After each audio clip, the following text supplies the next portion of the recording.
All right, here we go. Making an omelet. I got some spinach left over from the orzo, so I figured I'd use that. Spoiler alert, this omelet does not turn out as beautiful as I wanted it to look, but that's just realistic home cooking. So crack those eggs into a bowl.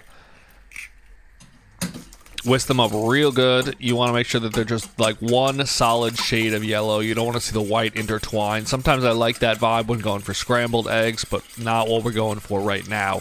So get these thoroughly combined. That way it's just one beautiful solid mass of right about there is where you're looking for. The key to getting fluffy eggs, in my opinion, in an omelet and per the internet, is adding about a tablespoon of water. That water will evaporate as you cook and make them nice and fluffy.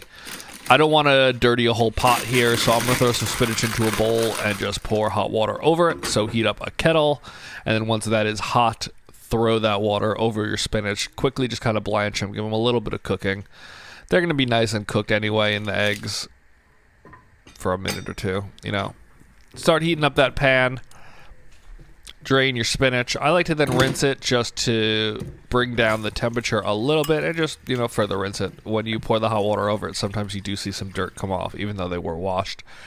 Throw those back in your bowl. Now I'm going to mix in some creme fraiche and a little bit of Parmesan cheese just to make kind of a filling mixture. Didn't work out that way, but that's what the goal was. Mix that all up. And then that is going to be set to the side. Pour your eggs into your pan once you see the butter start to foam a little bit.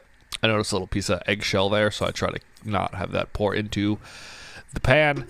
And then just kind of break up the curds a little bit. That's like the French style of omelet making. I'm not necessarily trying to make a French omelet, even though I do roll it that way. But then once you break those all up, kind of cover the bottom of the pan with any remaining wet spots left. Let that set for a minute or two. And then I add in my spinach creme fraiche parm filling.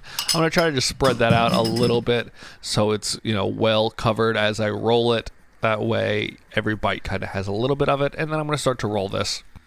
Spoiler alert, it wasn't ready to be rolled yet. I should have waited about another minute, but it still tasted great, so I don't want to completely discard this video. But as you can see, it didn't seal perfectly, and some of that cheese and spinach mixture popped out.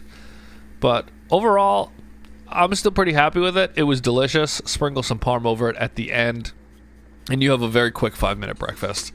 Especially on a weekend, this is easy. The kids like it. The wife likes it. Everyone likes it. Just dive in and enjoy.